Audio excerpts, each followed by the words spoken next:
Today we're going to introduce to you our new Primed Paintable Diff covers.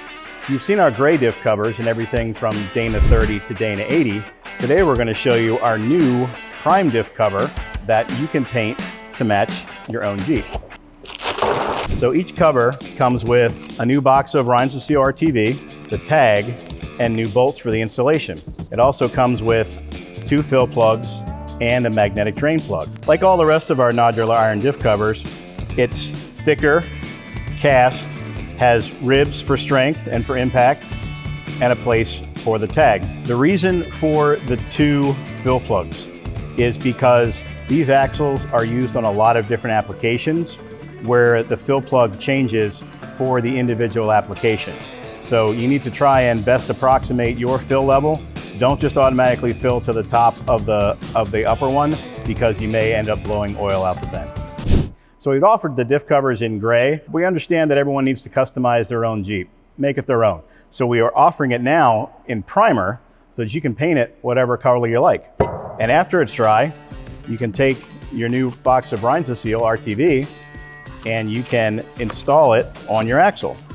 The beauty of the Rhines-to-Seal is it replaces every color tube of other companies' RTV that you already have in your toolbox. One tube does it all.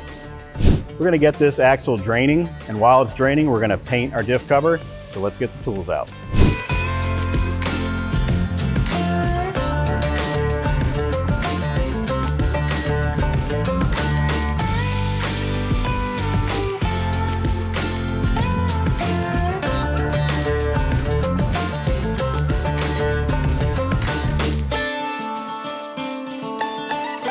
So we've got our axle draining. I'm gonna pop the plugs out of the cover because we don't wanna paint those. We're gonna paint our diff cover slowly with a couple of light coats. You can use any good metal or cast iron bonding paint that you like, any color that you like. Just let it dry before you install it.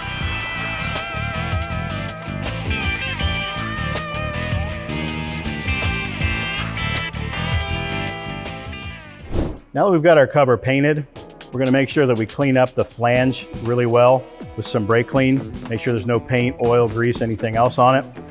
You don't need to worry about getting the RTV around the outside of the bolt holes because none of these bolts are what we call wet.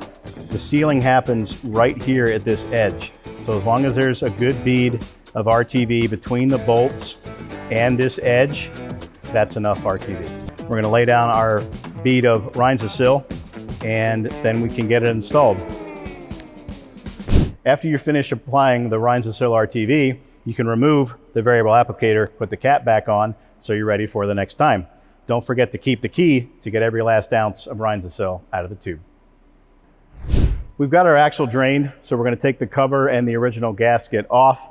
We'll clean up the surface of the axle and get ready to mount our new cover.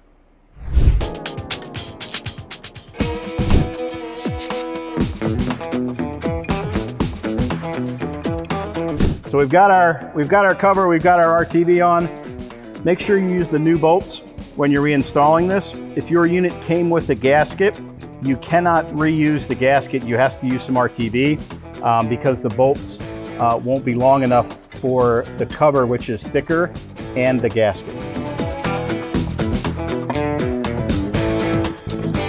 Now that I've got them all started, we're gonna tighten them down evenly. Now that I've got them all snugged down, torque them to the factory spec, keeping in mind that each cover is different because of the bolt size, so that torque load will be different. Now let's let the RTV set up. We're gonna fill to the bottom of the lower plug. This is a JL application. Then we can button that up. We're gonna install our fill plugs. Finally, we're gonna put our tag on, put it right into the groove. And then we're done.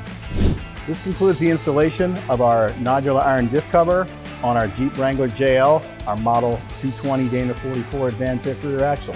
Until next time, stay safe out there.